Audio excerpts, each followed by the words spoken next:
നേരത്തെ കാണിച്ചു അമ്പലം ഉണ്ടാക്കുന്നതും, പിന്നെ കാണിച്ചു ഫുഡ് കഴിക്കാനുള്ള വെള്ളത്തിൻ്റെതും, ഫുഡിൻ്റെ മേശ കസാലൊക്കെ ചെയ്യുന്നത്. പക്ഷേ അതിനെക്കാട്ടി കൂടുതൽ റിസ്ക് എടുക്കുന്ന വ്യക്തികളാണ് ഇവർ. വെച്ചാൽ നമ്മളെ ഫുഡിൽ എന്ത് പാൾട്ട് പറ്റിയാലും ഇവരെ കാണാൻ അതിൻ്റെ മാനേജ്മെൻറ്റ് നോക്കി നടത്തുന്ന ആൾ. അപ്പോൾ ഞാൻ ഒരു ഫുഡ് കഴിക്കുന്നതിൽ എന്തെങ്കിലും ഒരു പാൾട്ടുണ്ടെങ്കിൽ ഞാൻ സാറിനെ വിളിച്ചിട്ടാണ് പറയുക. അപ്പോൾ അതില്ലാണ്ട് നിൽക്കാൻ ദൈവത്തോട് പ്രാർത്ഥിക്കുക. ഓൽക്ക് നല്ലത് വരാൻ അനുഗ്രഹിക്കാൻ എല്ലാം നമ്മളെ ചാനൽ കാണുന്നവരും കേൾക്കുന്നവരും നല്ലത് ചെയ്യുക. എന്താണെന്നറിയോ, ഹിന്ദു ആണ്, മുസ്ലിമാണ്, ക്രിസ്ത്യാനി ഇല്ല. ഞാനൊരു മുസ്ലിമാണ്. എൻ്റെ കാര്യത്തിലുള്ളത് നമ്മളിവിടുത്തെ പരിപാടിൻ്റെ ദൈവമാണുള്ളത്. അപ്പോൾ ആ അനുഗ്രഹം വെച്ചിട്ട് നിങ്ങൾ എന്ത് ചെയ്യുക, എല്ലാവരും എനിക്ക് സപ്പോർട്ട് ചെയ്ത് ഞാൻ പാവപ്പെട്ടവരെ സഹായിക്കാൻ വേണ്ടിയിട്ടാണ്. അല്ലാണ്ട് ഡാൻസോ കളിയോ ഒന്നുമല്ല. അപ്പോൾ ഇവർക്ക് വേണ്ടിയിട്ട് നല്ലത് പ്രാർത്ഥിക്കുക. എത്രയോ കണക്കിൽ ആളുകൾ വന്ന് ഭക്ഷണം കഴിക്കുന്നതായിരിക്കും. പോലിക്ക് ഒരു ചീത്തപ്പേര് വരാണ്ട് നല്ലോണം നല്ല രീതിക്ക് പ്രശ്നങ്ങൾ സോൾവ് ആക്കിയിട്ട് കാര്യങ്ങൾ മുന്നോട്ട് പോകാൻ ദൈവത്തോട് പ്രാർത്ഥിക്കാം. പിന്നെ കണ്ടോ, ഇതൊക്കെ ഒരു പൊടി പോലാവാത്ത രൂപത്തിൽ കഴുകി ഇതാക്കി വെച്ചതാണ്. പിന്നെ സാധനങ്ങൾ തന്നെ സേഫ്റ്റി ആയിട്ട് കണ്ടോ, ഒരു നായി പോലും തൊടാത്ത രൂപത്തിൽ സേഫ്റ്റി ആക്കിയിട്ട് അത് അവിടെ വെച്ചിട്ടുണ്ട്. കഴിക്കേണ്ട സാധനങ്ങൾ ഇവിടെ വെച്ചിട്ടുണ്ട്. പാല് സാധനങ്ങൾ കണ്ടോ, എല്ലാം നല്ല വൃത്തിക്ക്, പരിസരം പോലും വൃത്തിയിലാണുള്ളത്. കണ്ടോ, എല്ലാ കട്ടിങ് കാര്യങ്ങളെല്ലാം.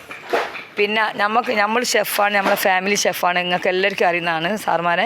അപ്പോൾ അതുകൊണ്ട് അതുപോലെ തന്നെ കഷ്ടപ്പെടുകയാണ്. കണ്ടോ, അതൊരു പൈസ നോക്കിയിട്ടോ അല്ലെങ്കിൽ എന്തെങ്കിലും കിട്ടുമെന്നൊന്നും കണക്കാക്കില്ല. ഫ്രീ ആയിട്ടായിരിക്കും ചിലപ്പോൾ ഇവർ ചെയ്യണത്. അത് എനിക്കറിയില്ല. എൻ്റെ ഒരു സാഹചര്യം വെച്ച് ഞാൻ പറയാണ്, ഫ്രീ ആയിട്ടാവാനാണ് സാധ്യത. അല്ലേ? നിങ്ങളെ പേര്? കൃഷ്ണദാസ്. മോൻ്റെ പേര്? അതുൽ എന്നൊക്കെ പറഞ്ഞത് എന്താ പറയുക, ചെറിയ മക്കളെ പ്രായം വെച്ച് നോക്കുകയാണെങ്കിൽ തെണ്ടി നടക്കേണ്ടിയാണ്. പക്ഷേ ഓലിക്ക് ഭാര്യ, മക്കൾ, ഫാമിലി. നിങ്ങളെ പേര്? ഉണ്ണിനാര്. അപ്പോൾ ഓനും ഇത്രയും ചെറു പ്രായത്തിൽ റിസ്ക് എടുത്ത് നിൽക്കുന്നത് എന്തുകൊണ്ടാണ് അറിയോ, ദൈവത്തിൻ്റെ ഒരു അനുഗ്രഹം ഓനുണ്ട്.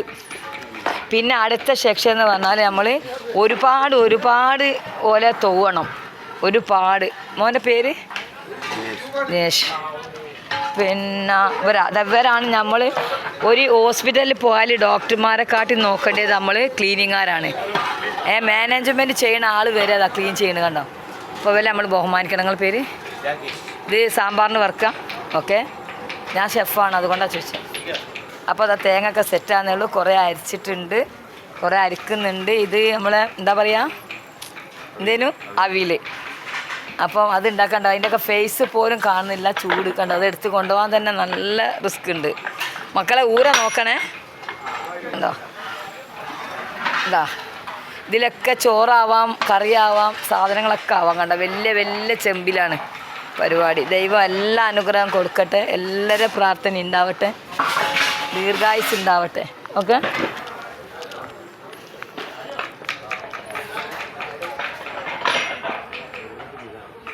നിങ്ങൾ എടുക്കണ്ടോ? പിടിക്ക് മക്കളെ, ഒന്ന് പിടിക്കുന്നതിന് തൊട്ടടുക്ക്. പിടിക്കണ്ടെങ്കിൽ കണ്ടോ, വലിച്ചു കൊണ്ടുപോകണം. അത്രയും ചെമ്പിന് തന്നെ വെയിറ്റാണ്. ഉണ്ടോ?